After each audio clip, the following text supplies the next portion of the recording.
le mercredi 3 mai à partir de 18h. Retrouvez votre rendez-vous du club Cœur et Santé en compagnie d'Edwige, de Ludovic et du Docteur Vauduit en partenariat avec la Fédération Française de Cardiologie, section de Noyon. Nous évoquerons dans cette émission les cancers chez la femme senior en compagnie du Docteur Laurence Deltour, gériatre au centre hospitalier de Compiègne-Noyon. Si vous souhaitez intervenir à l'antenne, vous pouvez poser vos questions ou vos témoignages au 03 44 75 3000. Alors n'oubliez pas ce rendez-vous le mercredi 3 mai à partir de 18h sur l'antenne de Radio Puisalène. Partez sur de bonnes bases, Radio Puisalène. Et il est tout pile 18h, donc on va prendre l'antenne tout de suite, donner la parole à Edwige, Ludovic, le docteur Vauduit et le docteur Laurence Deltour. Bonsoir à tous. Bonsoir Nicolas. Merci Nicolas de nous donner l'antenne, bien sûr. On sait que chaque mois, chaque, on va dire, premier mercredi du mois, eh bien, vous vous consacrez 1 heure de votre émission et ça, c'est vrai que c'est très très gentil Nicolas. Alors bonsoir à toutes et à toutes. Bonsoir aux auditeurs et auditrices qui nous entendent. Bonsoir docteur Vauduit. Bonsoir Edwige. Bonsoir Ludovic. Bonsoir docteur Vauduit. Et bonsoir docteur Laurence Deltour. Bonsoir. Bonsoir Laurence Deltour. Bonsoir. Alors, on va se présenter. Docteur Vauduit, on connaît bien sûr, qui fait partie de la fédération du club Cœur et Santé. On en reparlera un petit peu de la fédération tout à l'heure pour expliquer un petit peu. Et puis là, autour de cette table, eh bien, nous avons le docteur Laurence Deltour qui est gériatre. C'est ça ? Gériatre, oui. Excusez-moi, au centre hospitalier de Compiègne-Noyon. Alors, ma première question, justement, qu'est-ce que c'est gériatre ? Alors, la gériatrie, c'est une spécialité médicale qui s'occupe des personnes âgées, c'est-à-dire des personnes de plus de 75 ans polypathologiques, c'est-à-dire présentant plusieurs pathologies médicales. Alors, c'est vrai qu'autour de cette table, le thème d'aujourd'hui dans le club Cœur et Santé, c'est les femmes. Le thème, c'est le cancer, les cancers sur les femmes seniors. Oui, tout à fait. Donc, je pense qu'il va falloir déjà donner une pseudo-définition de la femme senior, sachant que toutes les personnes âgées ne sont pas semblables. Il y a une grande hétérogénéité chez les personnes âgées. Et puis, il y a une telle explosion du monde de la gériatrie et des personnes âgées qu'il faut peut-être redéfinir maintenant un peu le terme de personnes âgées. Alors avant, on était âgé quand on partait en retraite. Après, ça a été 75 ans. Donc maintenant, on parle de 3e âge, de 4e âge.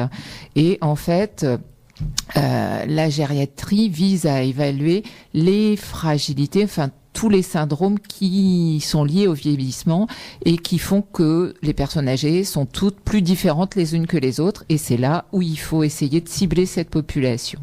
Donc moi, je dirais plus de 75 ans. Moi, ma spécialité, en gros, commence à plus de 75 ans. Donc à partir de 60 ou à partir, on va dire 70-75 ans, vous commencez à voir... à peine, parce que je peux vous assurer qu'on voit beaucoup de personnes âgées qui sont en forme très longtemps et globalement, moi mes consultations ne commencent que très rarement à 70 ans. La grande majorité des cas, c'est 75 ans. Alors, c'est-à-dire qu'à partir de 70 ans ou 75 ans, la personne qui est le patient senior peut avoir le cancer à partir de cet âge-là ? Il faut savoir que la pathologie cancéreuse est une pathologie qui est, plus on vieillit, plus on a la possibilité d'avoir un cancer. La moyenne d'âge des cancers, c'est 66 ans. Donc en fait, plus on vieillit, plus nos cellules ont de chances de se transformer et la personne de développer un cancer.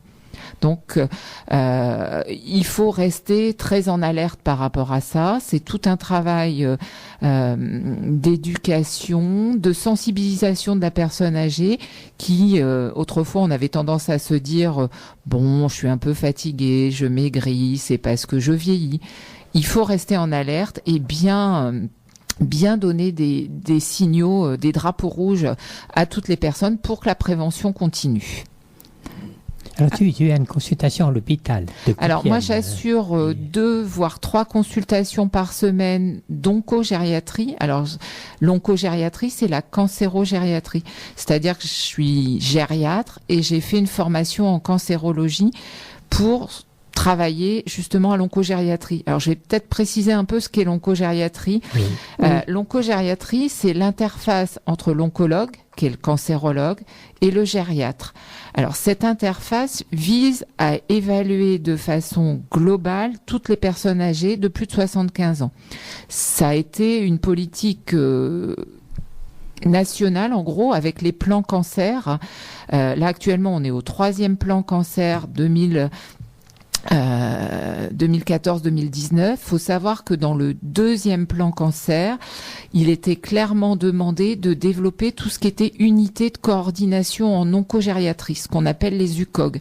C'est-à-dire, il faut développer toutes les consultations pour les personnes de plus de 75 ans qui ont un cancer ou une maladie du sang, une maladie hématologique, pour leur donner, pour avoir une vision globale de cette personne et avoir la prise en charge médicale la plus adaptée possible.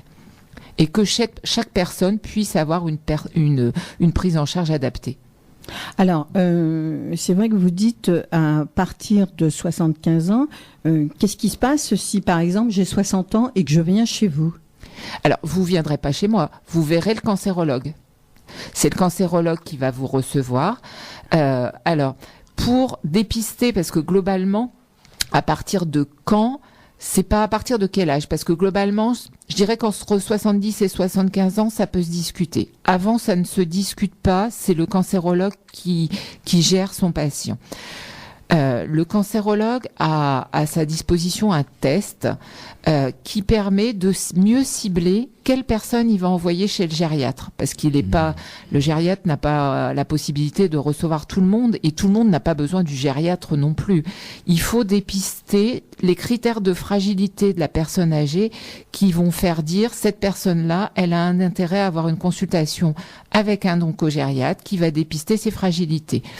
Donc le nom du test, ça s'appelle le G8, c'est un test, voilà, ça n'est qu'un nom, mais il faut savoir que dedans, on va cibler la nutrition, la perte de poids, l'autonomie, les troubles de la mémoire, la dépression, ce genre de choses, pour mieux cibler les personnes à qui on peut rendre service.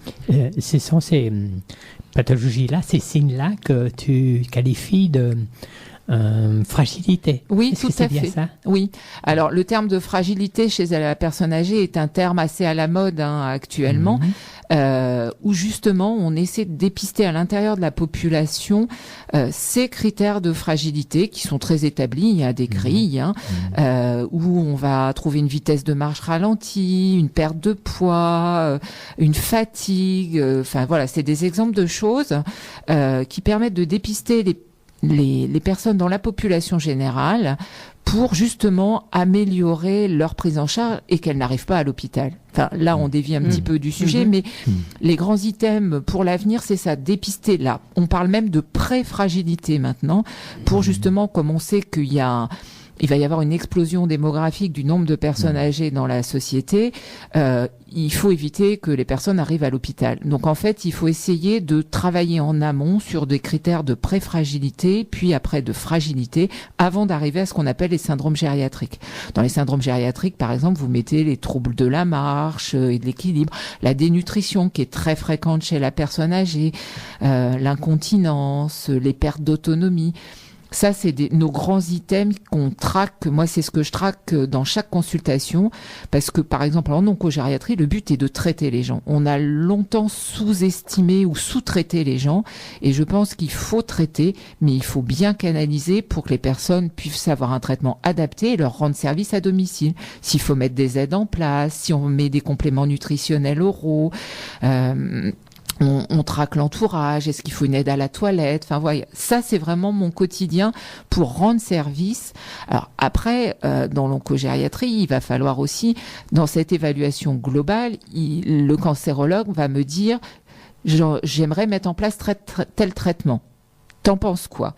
Donc moi, à travers le dépistage de toutes mes fragilités et de tous les antécédents, j'évalue les toxicités des drogues qu'il envisage de mettre en place. Et je réfléchis à ce qu'il est possible de faire pour aménager, soit ok, on y va sur un traitement en fond, soit on réfléchit ensemble à adapter le traitement. Et ça se passe dans ce qu'on appelle des réunions de concertation pluridisciplinaire. Alors c'est des noms peut-être un petit peu barbares là, mais il faut savoir que les décisions en cancérologie ne se prennent pas seules. C'est-à-dire qu'on est autour d'une table, comme un peu aujourd'hui, où il y a le cancérologue, ça peut être le chirurgien, le radiothérapeute, le gériatre, et on décide ensemble ce qui sera la meilleure attitude pour le patient. Je comprends mieux votre description. C'est vrai que en fin de compte, comme vous dites, c'est un ensemble parce que avant d'arriver chez vous, le patient a déjà consulter l'hôpital. Et là, apparemment, s'il vient chez vous, c'est parce que, comme vous dites, consultation à savoir ce qu'il a ou ce que vous pouvez faire pour son cas. Tout à fait. Alors, en général, c'est le cancérologue qui déclenche la consultation chez le gériatre, chez l'oncogériatre. Ça se passe souvent comme ça. Après, parfois, les médecins traitants nous envoient le patient. Il faut garder bien à l'esprit que le médecin traitant est le partenaire indispensable de toute cette filière. Il a un vrai rôle et c'est un vrai partenariat. On a également un partenariat avec les réseaux gérontologiques de la région. Mais le médecin traitant a toute sa place. Mais moi, en général, c'est le cancérologue qui me déclenche la consultation. Alors, il fait souvent un peu peur aux patients, hein, parce que quand je vois des patients entre 75 et 80 ans, il y en a beaucoup qui sont très, très bien, où je n'ai pas de critères gériatriques. Et où je dis, mais bien sûr, il y a plein de personnes qui sont très, très bien. Et où je dis, on peut le traiter comme un patient de 50 ans. Parce que dans la population des personnes âgées, on a en gros 4 classes.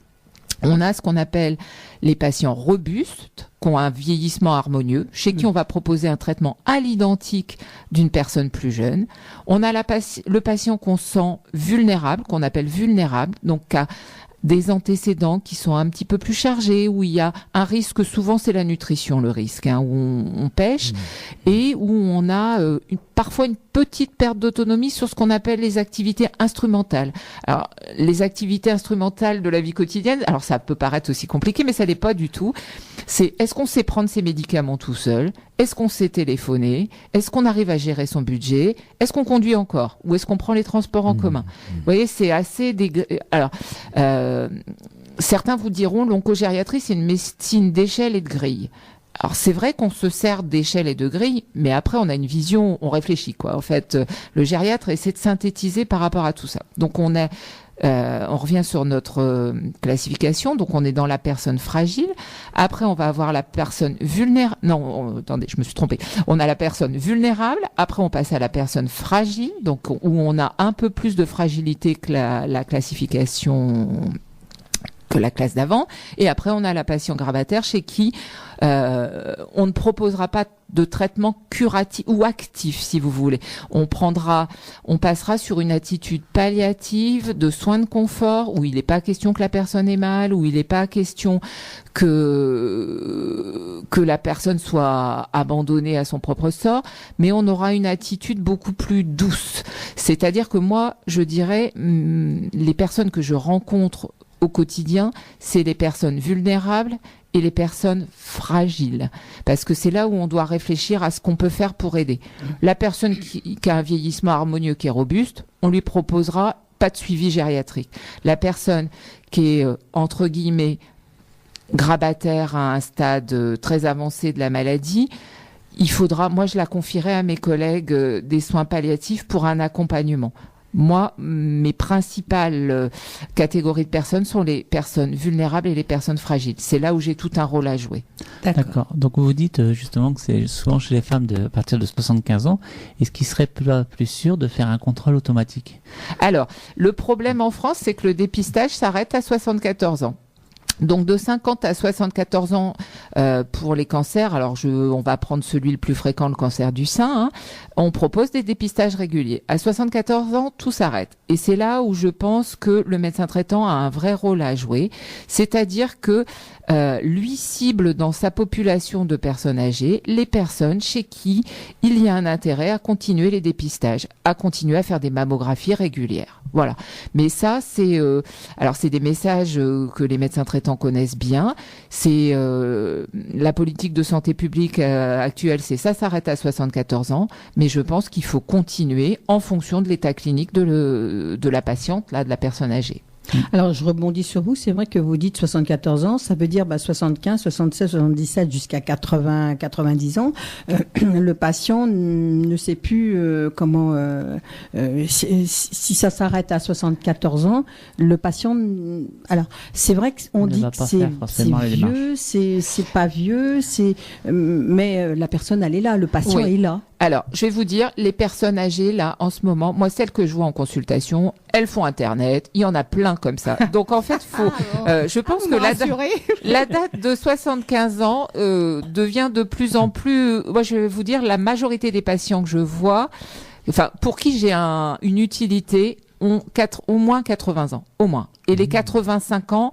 je dirais presque que c'est ma moyenne de consultation. À 75 ans, l'oncologue me les envoie très rarement, puisque le score de dépistage qu'il fait ne déclenche pas une consultation gériatrique. En fait, sur ce score, il y a des chiffres, on additionne, et inférieur à un score de 14, on déclenche l'oncogériatre. Globalement, il n'a pas ce problème, quoi, ou très peu. Il y a des patients que je vois entre 75 et 80, mais c'est pas la majorité de ma population. Oui, d'accord. Oui. Alors, comme vous dites, les patients, le cancer, il y a plusieurs cancers forcément qu'il existe, mais le patient, le cancer ne peut pas se débloquer à partir de 75 ans. Le patient est déjà suivi avant. Pas forcément du tout. Pas forcément. On dépiste des cancers à tout âge. Et comme je vous disais, le cancer est une pathologie de la personne âgée, globalement. Il y a des gens jeunes qui font des cancers, mais plus on vieillit, plus le risque de cancer est présent. Donc en fait, c'est la première cause de décès chez la personne âgée avant les maladies cardiovasculaires. Donc c'est pour ça qu'il faut bien insister sur la prévention même à tout âge et sur les signes qui doivent permettre un dépistage. Tout amaigrissement est suspect. Toute fatigue qui traîne chez une personne âgée doit faire déclencher des bilans. Une anémie, c'est-à-dire un taux de globules rouges qui baisse, doit faire réfléchir le médecin. Est-ce qu'il n'y a pas un problème au niveau du côlon derrière, par exemple? Tout ça, c'est une masse au niveau du sein, une petite boule au niveau du sein. Ça doit pas. Il faut rester en alerte et il faut examiner les patients et il faut demander des examens complémentaires. Et plus on les demande tôt, plus on a chance d'arriver tôt dans la maladie et d'être efficace. Alors, c'est vrai qu'à 74 ans, 75 ans, est-ce que chez le patient, ça vient de lui-même de faire le déplacement chez le médecin? Parce que 75 ans, on dit, bon, je vais pas aller me faire tripoter les seins, je vais pas aller faire ci, je vais pas aller faire ça. Je veux dire, par là, non, mais c'est vrai, je veux dire, 75 ans, vous savez, on aime bien dans son fauteuil et puis à regarder sa télé, hein, ou à jouer avec la voisine d'en face. Alors, il y a un peu de tout, c'est ce qu'on dit. La population est hétérogène. Alors effectivement, il y a des gens qui jouent au Scrabble avec leur voisine d'en face, et c'est à peu près ça. Mais il y a aussi des gens qui sont très très demandeurs, et il y a de tout en fait.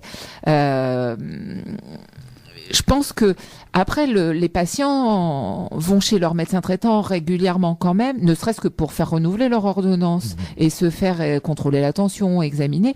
Et c'est du rôle de médecin traitant de penser dépistage. C'est son rôle. Et c'est souvent comme ça que ça commence. Hein. C'est très souvent comme ça. Le patient dit, je me sens un peu fatigué. Bon, on va faire une prise de sang. On tombe sur une anémie. Du coup, on fait un scanner. Et c'est là qu'on commence à tomber sur des choses et que les patients arrivent en consultation à l'hôpital. C'est souvent comme ça que ça commence, en fait. D'accord. Alors, vous, justement, qu'est-ce que vous préconisez aux patients, aux personnes, que ce soit hommes, femmes, je pense, hein, c'est hommes et femmes chez vous qui viennent vous consulter, en prévention? Alors, la prévention vraiment primaire, c'est ne pas fumer, ne pas consommer d'alcool, mais ça, c'est valable à tous les âges de la vie. Avoir une alimentation saine et équilibrée, pas trop grasse. Mais ça, c'est pas mon collègue cardiologue qui va me contredire. Et puis, avoir une activité physique adaptée, mais avoir une activité physique. Faut insister sur ce genre de choses tout au long de la vie, en fait. Et consulter, même si vous avez 70 ans, 75 ans, 80 ans, il faut consulter. Ça ne s'arrête pas. Oui. Ça ne s'arrête pas. D'accord. Un dépistage, justement, ça doit se faire tous les combien d'années? Alors, les dépistages, soit il y a les dépistages pour la femme, par exemple, sur la mammographie, c'est 50-74 ans. La tranche de dépistage avec des dépistages envoyés par la Sécu régulièrement. La Sécu nous rattrape. Hein. Dès qu'on a 50 ans, on reçoit son dépistage quand on est une femme pour la mammographie et après pour le dépistage du cancer du côlon avec l'hémoculte. Donc, c'est joyeux anniversaire avec nos 50 ans. Mais c'est le cadeau. C'est le cadeau des 50 ans. Mais du coup, après, ça continue régulièrement jusqu'à 74 ans, en fait. Mais il faut le faire, c'est vrai, comme vous dites, si on reçoit par la sécurité sociale, il faut quand même, il faut se bouger un petit peu puis dire bon, je vais aller consulter quand même. Oui, je pense qu'il faut se discipliner et faire ces dépistages. Ça a un réel intérêt parce qu'on sait que si on trouve quelque chose, plus on arrive tôt, mieux c'est quand même. Oui, hein. Mieux c'est. Je pense qu'on va se faire une petite pause musicale puisque ça s'impose un petit peu dans ce moment de cette émission. On se fait une petite pause. On rappelle le numéro de téléphone 03 44 75 3000 justement pour les auditeurs qui ont une question à poser au docteur Laurence Deltour. Eh bien, le temps d'une petite pause, deux petites musiques, ça serait bien. Ah bah on va écouter deux musiques. Hein. Deux petites musiques. Hein. On va écouter Didier Barbelivien avec Jean de France, suivi de Jeanne Constance avec Ce qui fait battre mon cœur. Merci Nicolas. À tout de suite sur l'antenne de Radio Puisalène. Ça vous va ? J'aimais ton rire, j'aimais ta voix. 18h30 sur l'antenne de Radio Puisalène. On retrouve tout de suite Ludo avec le docteur Vauduit. Oui, donc on va continuer sur le thème. J'aurais voulu savoir comment se déroulait justement une consultation avec vous pour une personne âgée. Alors, les consultations donc aux gériatries, il faut savoir que c'est une consultation longue. C'est une consultation qui dure 1 heure, 1 heure et quart. Oui, où on aime bien qu'il y ait un membre de la famille qui accompagne la personne âgée parce que déjà, il y a plein d'informations qui sont données. Donc, quand on a 4 oreilles, c'est mieux que 2. Et quand on sait que quand on est patient, on a le poids des émotions, on a plein d'informations qui sont données. Donc, c'est mieux que quelqu'un accompagne. Par ailleurs, nous, on aime bien parce qu'on récupère des informations sur comment ça se passe à la maison. On a un autre regard, quoi. Donc, on aime bien. Alors si on a une petite anecdote rigolote, en fait les consultations ont lieu à la maison de retraite Fournier-Sarlovès, c'est la maison de retraite de l'hôpital. Donc en fait on fait peur aux patients. En fait quand on envoie la consultation arrive rue de la Justice, rendez-vous rue de la Justice. Donc on les effraie. On a pas mal de personnes qui disent mais non, moi je veux pas rentrer en institution, je vais bien. Bon voilà, une fois qu'on a désamorcé ça. Donc le début de la consultation globalement c'est je fais reformuler, enfin je dis on parce que je suis pas toute seule en consultation en fait, je travaille avec une infirmière en fait. On est un binôme et on se partage un petit peu les rôles pendant la consultation. Et du coup, c'est moi qui commence en général. C'est moi qui commence et je fais reformuler à la patiente, sa pathologie, ce qu'elle a compris, ce qu'on lui a expliqué et un petit peu ce qu'elle en pense. Et si elle a compris les traitements qui allaient lui être proposés. Ça commence souvent comme ça. Après, on parle un petit peu des problèmes de santé qu'elle a. Je regarde son traitement. On a aussi une vision sur les traitements. En gériatrie, nous, on aime bien faire du ménage dans les gériatres aiment bien faire du ménage dans les ordonnances des personnes âgées. Il y a des choses qui ne servent pas forcément à grand-chose, où il peut y avoir des interactions médicamenteuses qui nous gênent. Donc, en fait, on réfléchit par rapport à l'ordonnance. Et après, on passe à l'évaluation gériatrique proprement dit, c'est-à-dire qu'on s'intéresse au mode de vie. Est-ce que le patient ou la patiente habite en maison, en appartement? Est-ce qu'elle arrive à monter ses escaliers? Est-ce que c'est une douche, une baignoire? Est-ce qu'elle arrive encore à s'en servir? Est-ce qu'il y a des aides à la maison pour le ménage? Est-ce qu'il y a une télé-alarme, un portage des repas, enfin des choses comme ça? Après, on passe à l'autonomie. C'est là c'est très important pour nous de vérifier l'absence de perte d'autonomie. Est-ce que la personne fait sa toilette toute seule? Est-ce qu'elle fait ses courses? Est-ce qu'elle fait ses repas? Est-ce qu'elle se déplace? Est-ce qu'elle sort de chez elle? Est-ce qu'elle gère ses médicaments, son budget? Enfin, tout ça, c'est vraiment une source d'information très, très importante où nous, on aura une action à jouer si on sent qu'il y a des failles. Après, on va tester la marche, donc on vérifie s'il y a des chutes, on vérifie le chaussage, on voit s'il y a des aides techniques, les cannes, les déambulateurs, on fait des petits tests, le lever d'une chaise, marcher 3 mètres, revenir, voir un peu à quelle vitesse les personnes vont. Après, on a un gros versant qui est la nutrition, où on pèse les patients. On vérifie un petit peu l'apport en protéines parce que généralement la viande, le poisson n'est pas le point fort et c'est souvent quand on a un cancer qu'on nous dit j'ai un dégoût des viandes. En fait, ça ne me dit plus rien. Donc on insiste sur l'apport en protéines parce qu'il faut savoir que l'apport en protéines, c'est les muscles qu'on teste derrière. Quand la personne âgée perd du poids en cancer, elle perd pas sa graisse, elle perd ses muscles. Donc on peut être trop bien portant entre guillemets et être dénutri. Et c'est là où on vérifiera avec une prise de sang et on mettra en place des compléments nutritionnels oraux. Mais il y a un gros versant d'éducation pendant la consultation où on explique qu'il faut manger des protéines midi et soir et comment on les trouve. Et on fera probablement passer une diététicienne lors d'une hospitalisation ou d'un hôpital de jour derrière. Donc il y a un gros versant nutrition, il y a un gros versant marche et il y a aussi un gros versant qui est test des fonctions supérieures, c'est-à-dire on va voir si la personne a ce qu'on appelle des troubles de la mémoire, des troubles cognitifs.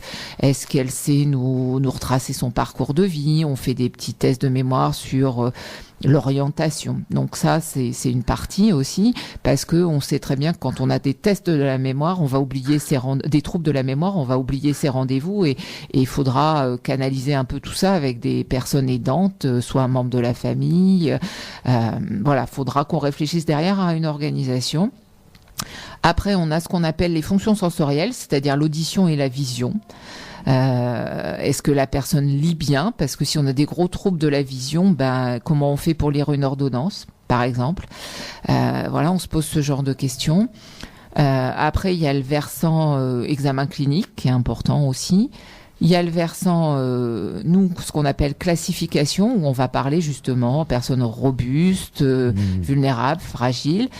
Et après, à partir de là, on aborde le versant aussi comment la personne voit son traitement. Est-ce qu'elle a envie de se faire traiter ou est-ce qu'elle a pas envie? Il y a des personnes qui nous disent non, moi j'ai pas envie, je veux qu'on me laisse tranquille, je vais bien comme ça, ou non, je ne veux pas de chimio, je ne veux pas de radiothérapie par exemple.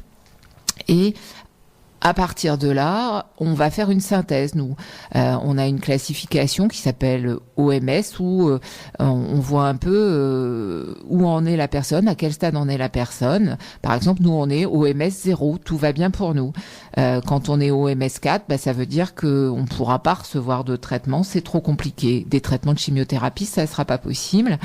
Et après on dit oui, ok, nous on pense que la personne, parce que le cancérologue nous pose une question en général. Il nous dit est-ce que vous pensez que la personne peut être accessible à un traitement par chirurgie, à un traitement par chimiothérapie en nous donnant des noms de produits pour évaluer les toxicités, à une radiothérapie, à une hormonothérapie. L'hormonothérapie, c'est un des traitements du cancer du sein aussi.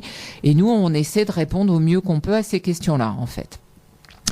Et derrière, ce qui est très important, c'est ce qu'on appelle un plan de soins gériatrique. On propose un plan de soins, c'est-à-dire on va dire il faudrait insister sur la nutrition. On pense qu'il est utile de mettre en place des compléments nutritionnels.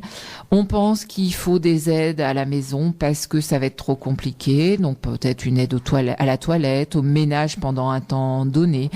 On pense qu'il faut mettre en place des aides pour la marche, un déambulateur. Enfin, on va proposer toutes sortes de choses. Et à la fin, on dit, voilà, en général, on vous propose de vous revoir pour voir comment vous avez supporté.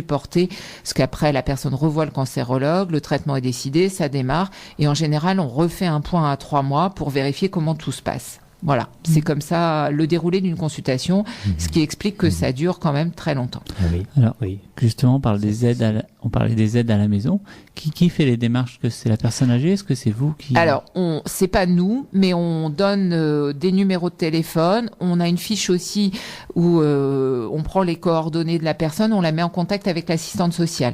Donc, l'assistante sociale va rappeler, en général, elle rappelle la personne ou la famille. Hein. C'est souvent la famille qui est rappelée, parce que derrière, il y a un rendez-vous, il y a une constitution d'un dossier, donc ce qu'on appelle un dossier d'APA, qui va vérifier l'autonomie, et il y a des aides qui sont un temps d'aide qui sera mis en place par le Conseil général en fonction de cette autonomie dont on n'arrête pas de parler depuis le début de l'émission.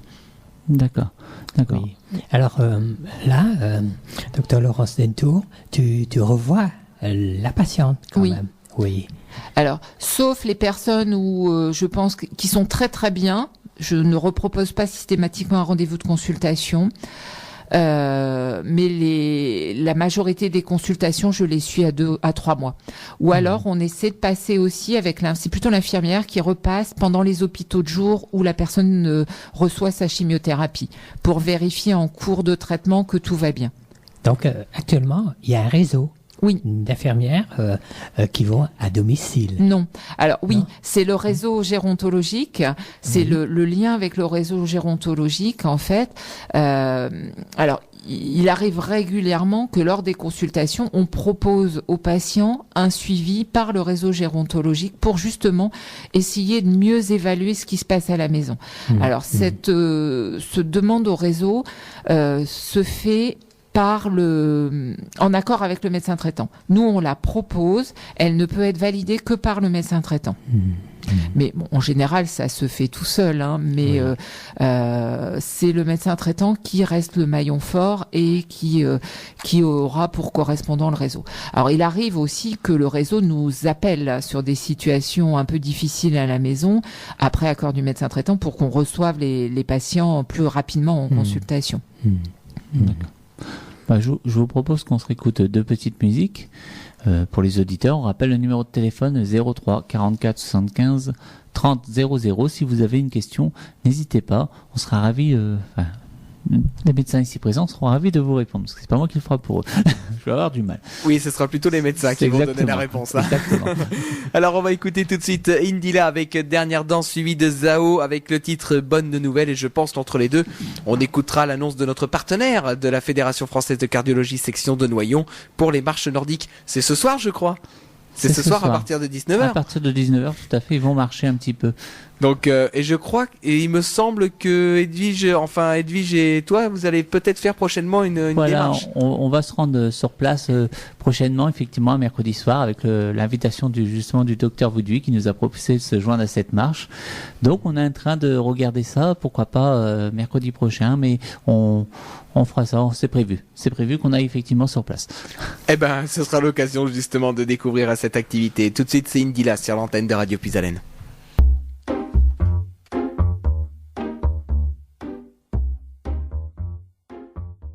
À l'instant, Zao sur l'antenne de Radio Puisalène avec le titre Bonne Nouvelle, 18h49. On retrouve tout de suite Ludo, le docteur Vauduit et le docteur Deltour pour le Club Info et Santé. Oui, justement, en parlant de bonnes nouvelles, il y en a une, puisqu'on s'est fixé, on va vraiment aller marcher mercredi prochain. Et pour ça, le docteur Vauduit va nous parler un petit peu de la marche. Très bien. La marche du Club Info et Santé de Noyon organise 2 fois par semaine une marche urbaine, le mercredi à 19h et le vendredi à 18h30, ainsi que le week-end de la marche nordique pendant 1h30. Et le scoop, c'est que depuis la semaine dernière, on a ouvert une séance le lundi à 19h de gymnastique douce. C'est-à-dire c'est très bien. C'est-à-dire, expliquez-nous un petit peu, gymnastique douce. La gymnastique douce, c'est par force, il y a beaucoup de mouvements et on fait travailler tous les muscles. D'accord. Et c'est notre coach sportif, Nicolas, qui, en quelque sorte, pilote ces séances. Alors, C'est pas moi, hein, c'est est-ce pas qu'il y moi. a... Non, ça veut... Est-ce qu'il y a deux groupes ou c'est un seul groupe Pour le moment, un seul groupe. Un seul groupe. Mais si un jour il y a plus d'inscrits, c'est tout à fait possible qu'on fasse deux groupes. Un groupe pour les gens, disons, même déjà personnes âgées. Et on va avoir des mouvements adaptés à leur situation en quelque sorte physique. Alors justement, vous parlez de s'inscrire, comment fait-on pour s'inscrire?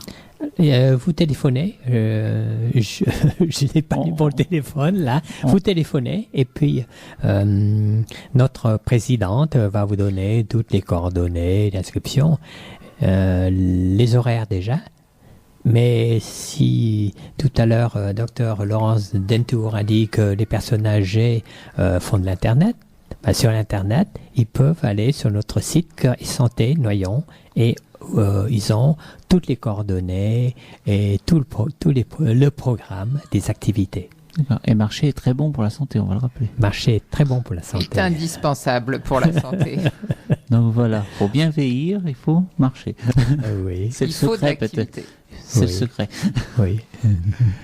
Donc justement, Alors oui, tout à l'heure, j'ai parlé avec Dr Laurence Dentour que j'ai retenu en lisant dans la presse médicale que un titre, l'exercice physique, l'autre traitement du cancer. Éventuellement, tu pourras en parler un petit peu, mais peut-être pas pour les personnes âgées, c'est plus compliqué. Alors, moi, je leur conseille de garder toutes les activités qu'elles ont. Pour les dames qui aiment bien faire du ménage, c'est on continue à faire son bricolage et son ménage. Pour les messieurs, souvent c'est le jardinage. Je pense qu'il faut garder tout. C'est une des clés d'une meilleure tolérance du traitement, puisque quand on marche, qu'on fait de l'activité physique, on garde ses muscles. Donc il ne faut rien perdre. Moi, il y a un message en consultation, c'est souvent ne perdez rien. Je veux vous revoir comme ça la prochaine fois. En même temps, on a toujours peur un peu du renforcement musculaire chez la personne âgée. Je crois que on a un peu peur de notre ombre. Il faut y aller. Il faut vraiment y aller. Il y a des exercices tout simples qu'on peut faire à la maison. Il y a des pédaliers de marche. Il y a des levées de chaises. Je pense qu'il ne faut pas s'en priver. d'accord. Donc toujours un exercice, et ça peu importe l'âge, on va dire. Peu importe l'âge, ça ne s'arrête jamais. D'accord. Donc voilà. Donc Nicolas, si tu as entendu le message, tu peux Oui, venir dis-moi, avec... j'avoue que j'ai pas fait attention, je calais des titres. On disait que le sport en général était très bon pour la santé, donc mercredi on t'invite à venir marcher avec nous quand même. Ah, je finis à 19h, moi, mon émission. Là, tu viendras nous rejoindre sur place, pas d'excuses. ou alors, sinon, je vois avec Edwige pour démarrer mon émission plus tôt. Je pense comme c'est pour ta santé, elle va te dire oui. Je démarre à 16h30 au lieu de 10h. Voilà, Edwige, elle me dit oui. voilà, c'est parti. Donc en fait, la semaine prochaine, on va dire à 16h30, 18h30, et bien après, je vous rejoins. Voilà, tout à fait. Oui. Donc- Je reviens un petit peu sur la personne âgée que tu vois en consultation. C'est assez souvent qu'ils sont polymédiqués, non? Alors, elles sont polypathologiques, polymédiquées très très souvent. Diabète, hypertension artérielle, voilà, c'est le pain quotidien. Alors c'est vrai que nous, on réfléchit beaucoup aux interactions médicamenteuses dans les ordonnances, en fait.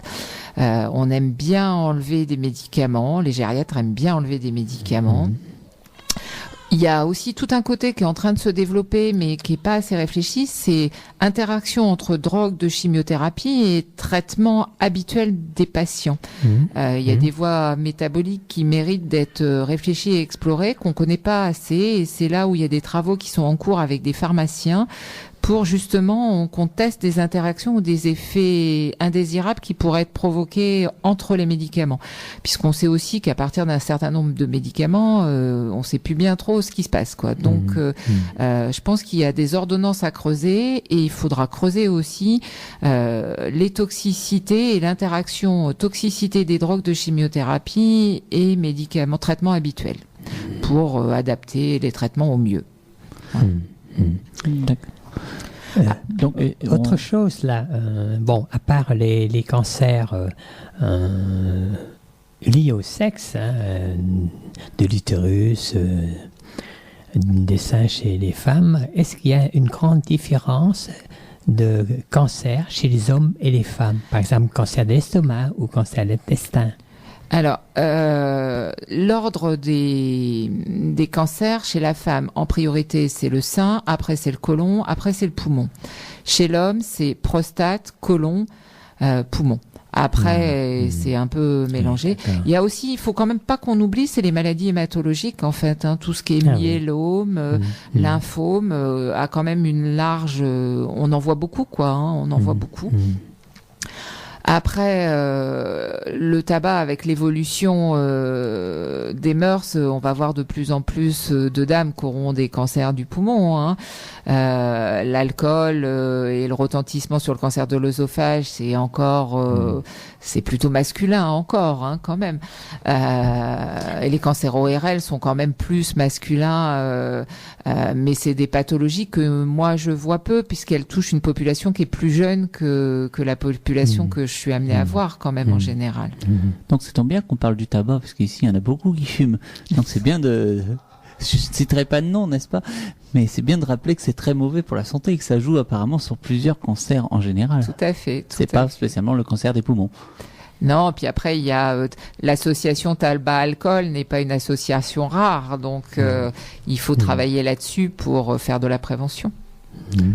Dans ta consultation chez des femmes, on revient aux femmes, là, quel est le cancer le plus fréquent dans ta population, la population que tu vois en consultation? Alors, après, je dirais le sein. J'en vois beaucoup, des cancers du sein, des patientes atteintes de cancer du sein.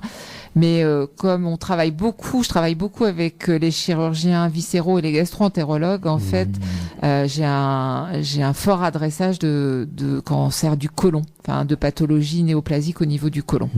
Mais ça, c'est plus parce que on a on travaille beaucoup ensemble. Donc en fait, il y a des réflexes qui se sont mis en place et ils ont le réflexe de demander une consultation donc aux gériatries chez les patients de plus de 75 ans ou une évaluation. Et je suis très souvent, tous les lundis soirs, je suis avec eux en réunion de concertation disciplinaire.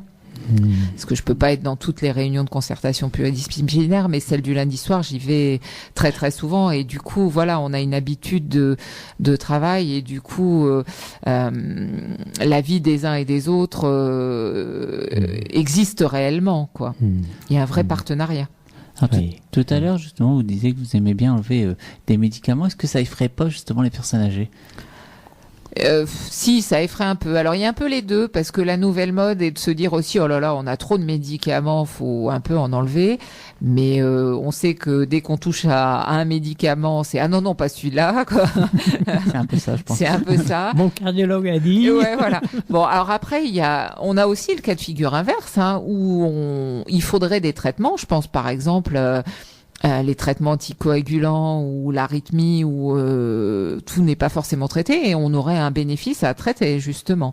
Ce qu'on aime bien enlever, c'est ce qu'on appelle nous les psychotropes, c'est-à-dire les médicaments pour dormir, les anxiolytiques. Ça, on aime bien quand même se dire qu'ils sont prescrits depuis fort longtemps et peut-être il y en a plus les antidépresseurs, peut-être il y en a plus tout à fait besoin, quoi. Est-ce que ça vous est arrivé justement d'enlever des traitements comme cela et que les gens continuent à les prendre quand même au fond? Oui, évidemment, oui, évidemment. C'est très fréquent, même en sortie d'hospitalisation. En fait, on voit des patients où l'ordonnance a été nettoyée en expliquant pourquoi. Alors, on appelle ça un nettoyage d'ordonnance. Pourquoi on a enlevé des choses et en fait, c'est remis. Les patients reprennent. Enfin, il y a des telles habitudes qui reviennent la fois d'après avec la même ordonnance. Alors souvent, c'est vrai que c'est des traitements pour dormir.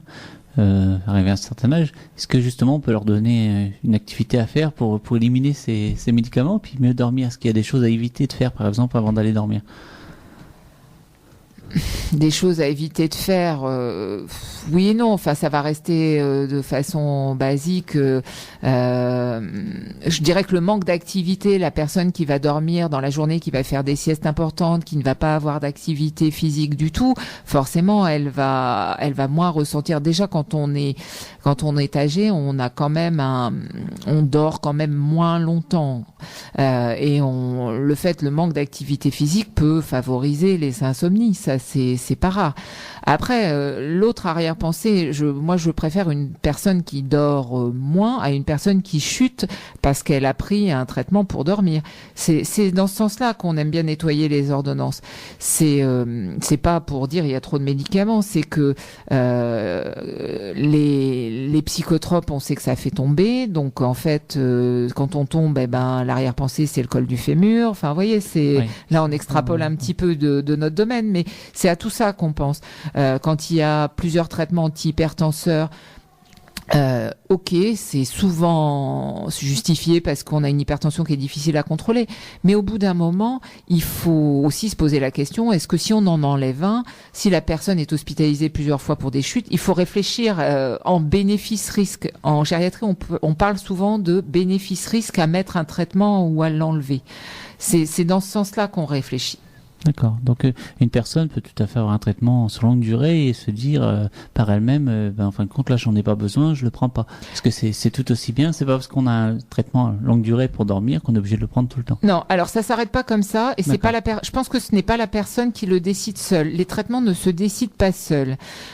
Tout doit se faire en concertation avec le plus souvent le médecin traitant.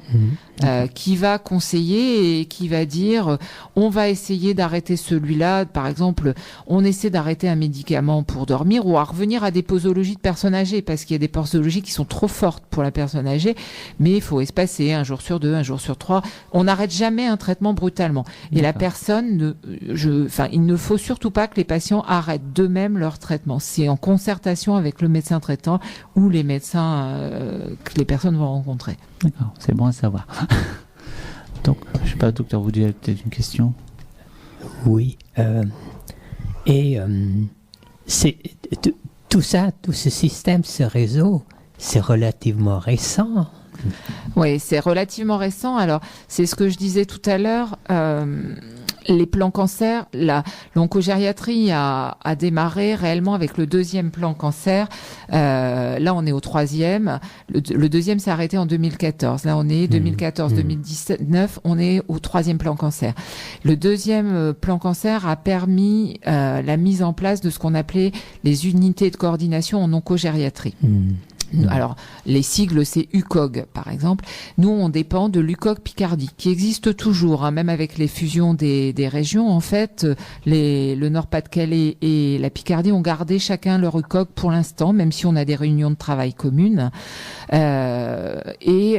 a permis la mise en place de binômes, le plus souvent médecin, oncogériatre, infirmier, de développer, où l'infirmier a un rôle propre dans les consultations et un rôle propre aussi en dehors des consultations, c'est-à-dire qu'il faut développer le travail avec les réseaux qui sont à l'extérieur de l'hôpital, qui sont sur le terrain. Et il faut développer tout un système de communication avec les patients où l'infirmier prend le temps de rappeler le patient à domicile pour vérifier que tout va bien, savoir s'il faut accélérer des consultations, passe voir les patients en hôpital de jour, par exemple, sans être forcément accompagné du médecin. Ça, c'est tout un rôle propre de l'infirmier. Et c'est tout ce maillage en fait qui est en train de se mettre en place. Alors nous, on a tout un réseau sur l'ensemble de la Picardie. On se réunit 2 à 3 fois par an, où on a un retour sur nos bilans d'activité, des thèmes de travail, des retours de congrès auxquels chaque oncogériatre aura pu aller pour en faire bénéficier les collègues de la région. Et on a c'est un vrai partenariat. Enfin, on est une équipe qui s'entend bien de surcroît, donc c'est plus agréable. Et on échange régulièrement. Il y a des vrais échanges. Ouais, je pense qu'on va se remarquer une petite pause musicale. On rappelle quand même aux auditeurs que si vous avez des questions, il vous reste encore quelques minutes pour les poser. Donc 03 44 75 30 00, n'hésitez pas à poser toutes vos questions. Les médecins ici présents seront ravis de vous répondre. Ah, oui. Ah, t'avais fini, c'est voilà, bon. Non, parce que je croyais que j'avais coupé en fait, c'est pour ça. Non, Donc on va se retrouver, mais juste après la bande-annonce, puisque là on va parler de notre voyage du côté de Péridesa en Belgique. C'est le 8 juillet prochain. Il y a quand même pas mal d'événements qui vous attendent aussi. On parlera de l'anniversaire aussi dans quelques minutes. Il y aura le Grand Boulevard des Talents. Ça, la bande-annonce, elle va être prête. Hein, ça y est, je sais qu'elle a été faite. Donc elle va être lancée très rapidement aussi pour vous inscrire. En tout cas, il y a beaucoup de choses qui vous attendent dans les prochains jours. Donc on va parler de cet événement avec Péridesa, puis nous écouterons Julie Zenati avec Tango Princesse, suivi d'Emma Domas, que j'avais eu en interview du côté de Craon, et c'était un bon moment quand même que j'ai passé avec Emma Domas. À tout de suite sur l'antenne de Radio Puisalène. À tout de suite. 19h17, on retrouve tout de suite Edwige, Ludo, le docteur Vauduit, le docteur Deltour, c'est à vous. Faites Donc, le plein de musique. Voilà. Donc justement, le docteur Vauduit avait des questions, mais c'est vrai que après 2 morceaux de musique comme ça, c'est agréable, c'est toujours bon de reprendre cette émission. Alors on attend de parler hors antenne. On a parlé avec docteur Laurence Dentour concernant une deuxième consultation d'annonce de cancer chez les personnes âgées. Est-ce que tu peux nous dire un petit peu ce que c'est ? En fait, comme notre consultation est une consultation longue, la consultation d'oncogériatrie, on fait reformuler au patient ce qu'il a compris de son diagnostic et des traitements qui vont lui être proposés. On se rend compte que parfois les choses ne sont pas bien comprises et du coup, on reprend le temps d'expliquer un petit peu sa pathologie et ce que vont être les traitements et les toxicités envisagées. On donne plus d'explications on essaie de donner des explications les plus complètes possibles par rapport au traitement. Est-ce que ça sera en perfusion? Est-ce que ça sera par la bouche? Comment va se passer l'intervention chirurgicale? Par exemple, sur un cancer du côlon, est-ce qu'on aura une poche? Est-ce qu'on n'aura pas de poche? Sur un cancer du sein, est-ce qu'on traite que par des cachets en hormonothérapie? Pourquoi on préfère mettre de la chimiothérapie? On va prendre le temps de tout remettre à plat, de dire... voilà, vous avez telle pathologie, on pense que c'est mieux d'aller jusqu'à tel traitement. C'est une consultation où vraiment on reformule les choses et où on prend le temps d'expliquer. Et ça a un côté rassurant pour la personne âgée. Et c'est en ça où on dit régulièrement, nous on est dans le temps de l'aide. Cette consultation vise vraiment à apporter toutes les aides et essayer de répondre aux questions que peuvent se poser les patients et les patientes. Alors, ce sont des personnes qui viennent généralement tout seuls ou accompagnées, souvent accompagnées de leurs conjoints ou alors de leurs enfants. Les deux. Alors, quand on envoie la convocation, parce qu'en fait, le cancérologue nous demande de fixer un rendez-vous, l'infirmière qui travaille avec moi appelle les patients en expliquant, en disant, on vous appelle à la demande du docteur qui vous a reçu pour votre problème de santé. On vous donne rendez-vous. On aimerait qu'un membre de la famille soit présent avec vous. Et on envoie après une convocation sur laquelle c'est marqué. Il serait souhaitable de venir avec vos ordonnances, vos examens, vos derniers bilans biologiques. Et on aimerait qu'un membre de votre famille soit présent avec vous. Parce que c'est vrai qu'arrivé à un certain âge, on a quand même des oublis de mémoire. On peut pas non plus toujours retenir. Je sais pas moi, si j'ai une dizaine de médicaments à prendre tous les jours, c'est quand même assez difficile de savoir si le matin je les ai pris, si le midi je les ai pris et si le soir je les ai pas pris. Là alors c'est pareil. Est-ce qu'il y a une personne, parce que les enfants peuvent être là mais sont pas souvent là non plus, est-ce que il existe certainement un accompagnement vis-à-vis de ce patient? Tout à fait. Et c'est là le rôle de la consultation, de dépister les troubles des fonctions cognitives et de voir si par exemple pour les médicaments il est utile de prescrire le passage d'une infirmière pour préparer un pilulier et délivrer les traitements. Ça fait partie de notre rôle et d'expliquer au patient et à sa famille pourquoi ça serait mieux de faire ça.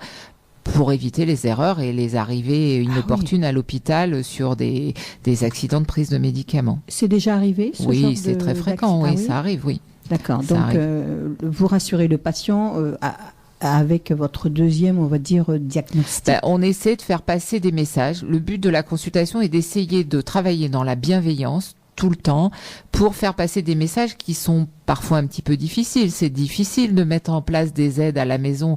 Ça veut dire une intrusion quand même dans le quotidien des patients.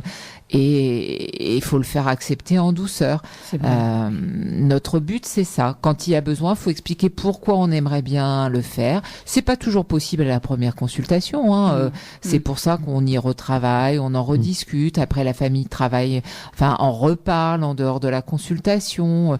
Le numéro de téléphone de l'infirmière de la consultation est donné, comme ça la famille peut rappeler.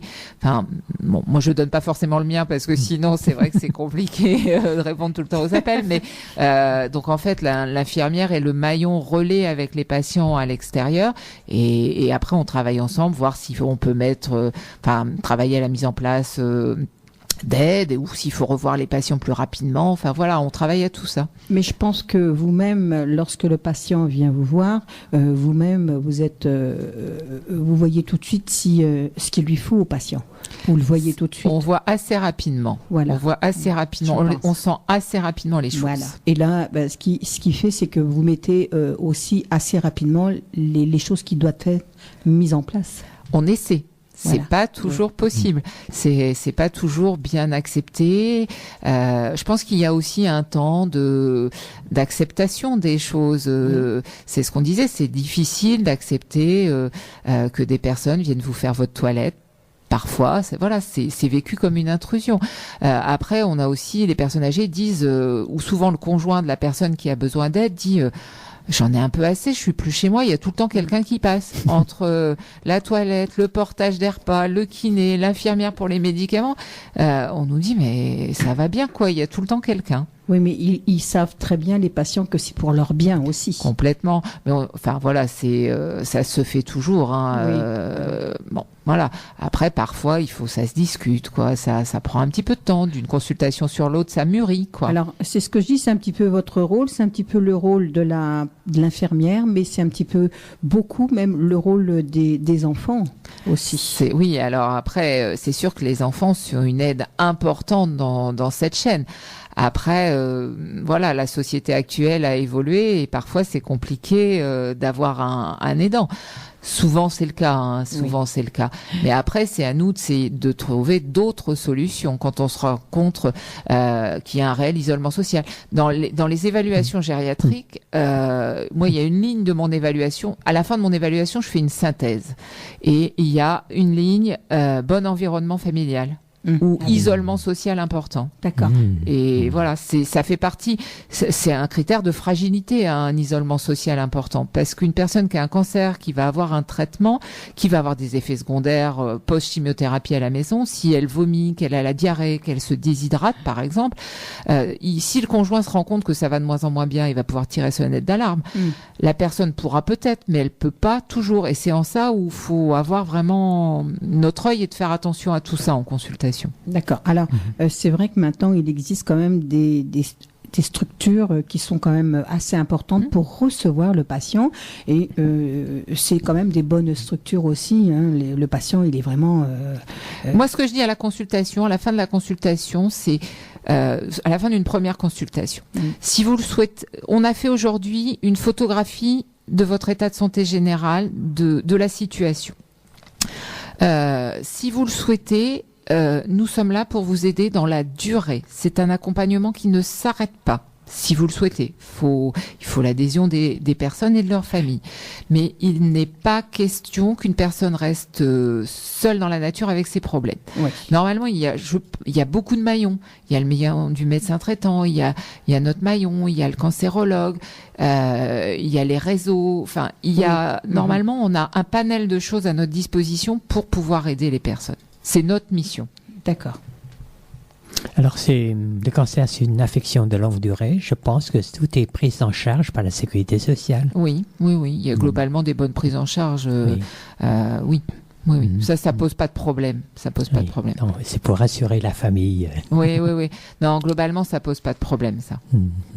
Alors, une dernière question avant que tu fais la conclusion de l'émission. Donc, ce sont des démarches et ce sont des systèmes, des organisations assez récentes, je pense, tout ça, oncologie, gériatrie.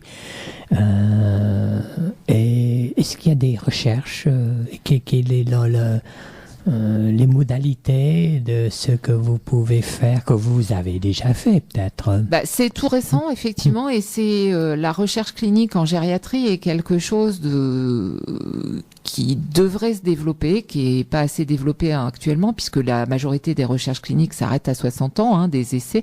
Donc en fait, il y aura tout un travail à faire à l'avenir sur recherche clinique et personnes âgées. C'est en ça que justement nos UCOG, nos unités de coordination oncogériatrique régionales, travaillent pour monter des projets, des cohortes, parce que plus on aura de patients avec des évaluations et de recueil de toxicité de produits, mieux on pourra évaluer et progresser. Et le but est aussi de faire de faire bénéficier les personnes âgées de thérapeutiques innovantes, en fait.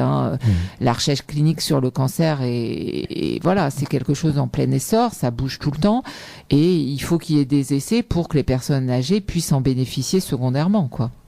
Donc oui, c'est tout un axe du plan cancer de développer la recherche clinique chez la personne âgée en cancérologie. On sent quand même que vous avez on va dire cette, on va pas dire maternité, mais cette fonction que vous prenez très à cœur, justement de vous occuper de vos patients. Et lorsque vous avez un patient, eh bien, il est rassuré. Je pense que quand il passe dans vos bras, le patient, vous le suivez jusqu'au bout. Il n'est pas question. Alors après, on a chacun nos personnalités, mais je pense que notre rôle est d'être aidant au maximum. Oui, c'est ce qu'on sent. Et ma mission, quand j'ai essayé de rassurer une personne à la sortie de la consultation, je suis à peu près contente. Oui. Même si les choses ne vont pas être forcément simples, mais je pense ça fait partie de notre métier d'aider jusqu'au maximum les patients. Et il n'est pas question qu'un patient puisse se dire, j'ai pas eu d'interlocuteur, je sais pas comment faire. On n'arrive pas toujours à donner des réponses, faut rester modeste, mais le but est d'essayer. Le but est d'essayer et tout le temps. Et ça, c'est bien, mais on sent quand même qu'il y a de l'amour et justement, le patient, lorsqu'il va chez vous, il restera pas tout seul. On sait que vous allez être derrière pour justement voir s'il va bien. Oui, ça fait partie de nos missions et c'est ce qui est proposé à la fin de chaque consultation. Et c'est ce qui est dit, on est là pour vous aider, on n'est pas sûr de pouvoir le faire tout le temps, mais on essaiera.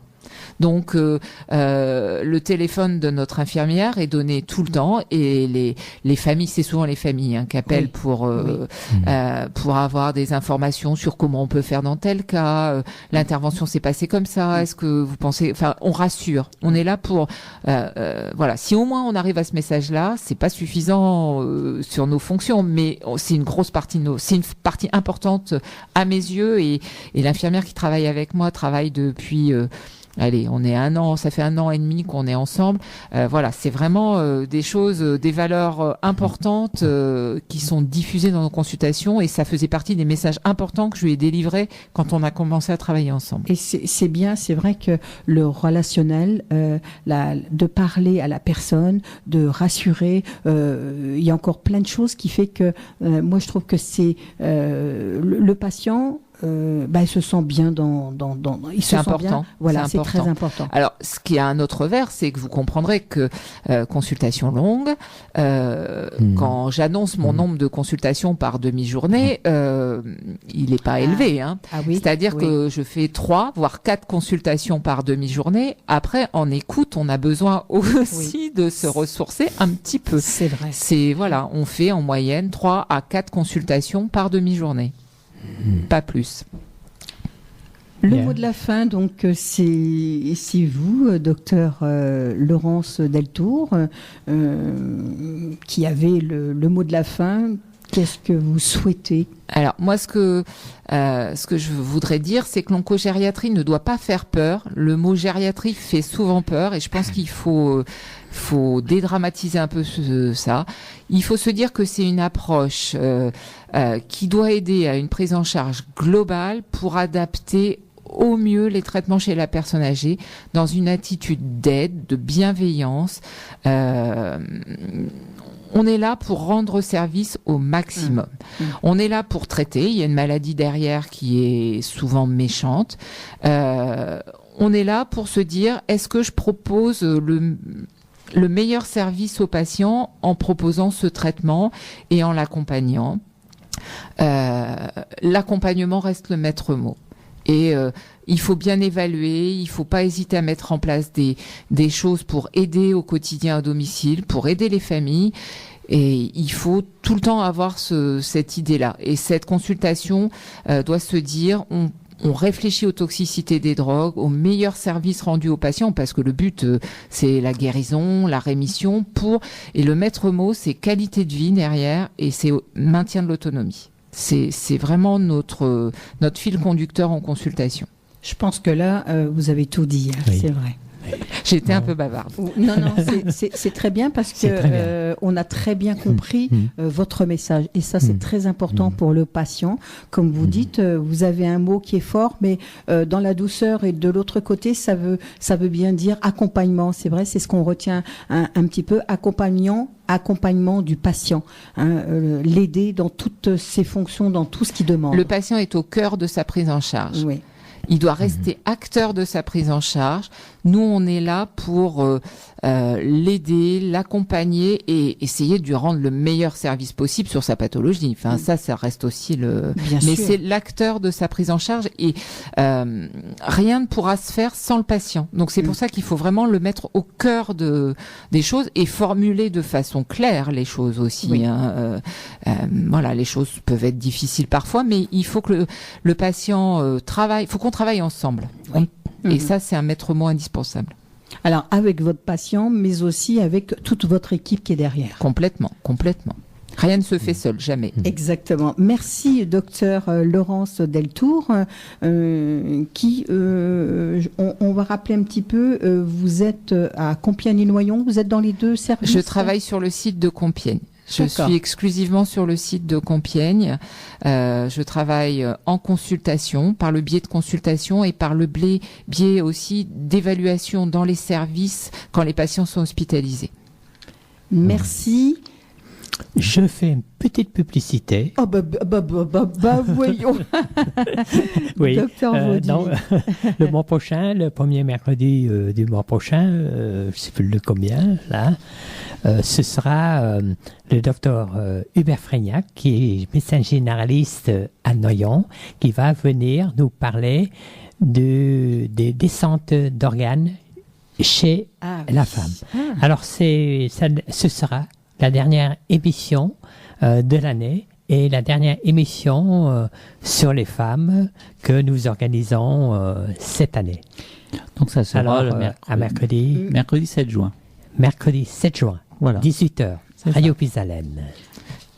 Merci, docteur Vaudy, parce que c'est vrai que vous avez mis les femmes à l'honneur. Et ça, c'est vrai que on vous en remercie gentiment, moi et puis Ludovic. Alors, on va rappeler que la semaine prochaine, on vient, nous, avec votre fédération, bien sûr, le club Cœur et Santé.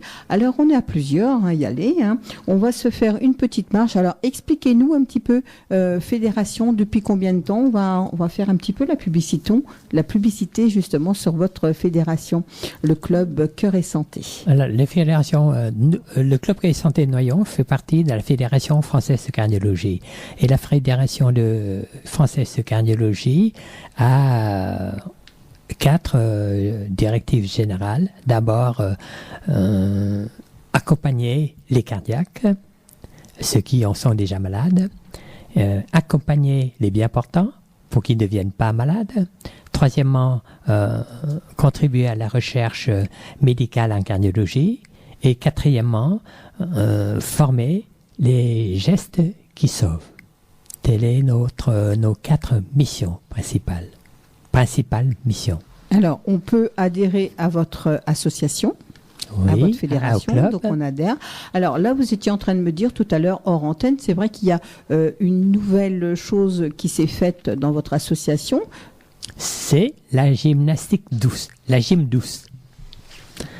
C'est très bien, on fait des mouvements très lents et au bout d'une heure, on a quand même des petites courbatures parce que on sollicite des muscles que dans la vie habituelle, on les sollicite pas. D'accord. Et ça, c'est très bien. Alors, il faut voir comme un complément de la marche, ou bien autre chose, ou bien le tennis, ou bien le football. Hein.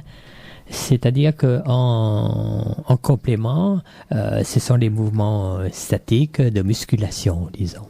Alors, il faut expliquer aux auditeurs et aux auditrices de Radio Puisalène que la fédération Française. du club française, oui c'est vrai, du cardiologie du club Cœur et Santé, c'est à Noyon. Donc tout se passe à l'hôpital de Noyon. Vous avez une salle exprès pour justement faire la médecine douce. Il y a autre chose qui se passe encore dans cette grande salle ? Non, la médecine douce, la gym douce se fait à la maison de quartier de Tarbes-le-Fès. D'accord. Tandis que les marches, c'est dans la nature. C'est dans la nature. Voilà. Non, la marche, pas à la nature, mais en ville. D'accord. Et la marche nordique, c'est dans la nature. C'est en haut du Mont Saint-Siméon, dans la forêt du Mont Saint-Siméon. Merci, docteur Vauduit. Donc, on se retrouve le 7 juin. Mercredi 7 juin. Le mercredi 7 juin. Et nous, on se retrouve pour faire la marche avec vous. Mercredi prochain, c'est sûr, on y va, tous ensemble. Ludo, merci. Oui, merci à vous. Merci Elvige. Donc, on se retrouve effectivement prochainement pour la marche. Et puis, donc, le 7 juin pour une nouvelle émission. D'accord. Merci. Merci, docteur Laurence Dentour. Je vous remercie de m'avoir permis de m'exprimer sur un sujet qui me tient fort à cœur. Oui, on le sent. Oui, c'est vrai que ça se voit. Et on remercie aussi tous les auditeurs et auditrices de Radio Puisalène qui nous ont écoutés. Vous avez la parole, Nicolas. Merci aussi à vous de nous faire la technique. Élodie, qui était aussi derrière et qui prendra la technique la fois prochaine. Et puis, eh bien, à vous d'annoncer le programme. Eh ben là, ça va être musique non-stop tout au long de la journée de demain, même tout au long de cette soirée. Ludo, tu veux peut-être rajouter quelque chose ? Oui, je voulais juste dire, faire une petite parenthèse, justement par rapport au boulevard des talents. On va dire que voilà, les inscriptions sont possibles. Hein. On avait annoncé effectivement au dernier spectacle le boulevard des talents le 27 mai, mais la date a été changée suite au programme. Donc c'est le 3 juin. Donc comme chaque année, effectivement, les places se remplissent très très vite. Donc si vous voulez vous inscrire et découvrir ces artistes cette année, qui est un très beau plateau, un très beau spectacle de 3 heures, on rappelle pour un prix vraiment plus que raisonnable. Donc on va peut-être pas le dire à l'antenne, mais voilà, on le rappelle. Donc pour les renseignements, le 03 44 75 10 97, donc du mardi au samedi de 9h à midi et de 13h à 17h. Voilà, on vous attend nombreux comme chaque année. Oui, et puis c'est vrai que ça se remplit très vite, donc effectivement, il faut vraiment ne pas perdre de temps. Alors là, c'est musique non-stop sur l'antenne de Radio Puisalène, et ce jusqu'à vendredi, puisque demain il n'y a pas d'animateur sur notre antenne. Vendredi, je vous retrouverai pour le rendez-vous des associations à partir de 15h, puisque je recevrai une association qui s'appelle VO en Soissonnais. On parlera d'un festival qui a lieu dans toute l'agglomération du Soissonnais. Donc j'accueillerai Monsieur Pouget de 15h à 17h. À 17h, vous retrouverez Martial avec Souvenir et Accordéon en compagnie de Jean-François.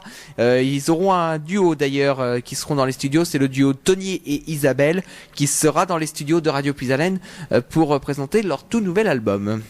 Très bien. Donc voilà le rendez-vous. Et puis ensuite, à 21h, Hervé avec Puisalène Trans pour bien démarrer votre week-end.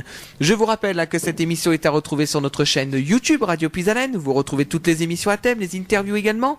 Et déjà, les interviews d'aujourd'hui sont déjà sur YouTube. Donc ça va très vite. Et l'émission du Docteur Vauduit, vous la retrouverez d'ici demain matin sur notre chaîne YouTube Radio Puisalène. On va se quitter avec Céline Dion, Je ne vous oublie pas, suivi de Corentin Grévaux et Clara Chanel avec Give Me Your Love. Très bonne soirée à tous sur Radio Puisalène, un souffle neuf dans vos oreilles. Très bonne soirée à tous. Au Vojnić, Au revoir Ludovic. Au revoir, docteur Vauduit. Au revoir, docteur Au revoir. Laurence. Au revoir à toutes et à tous. À bientôt. Bonne soirée.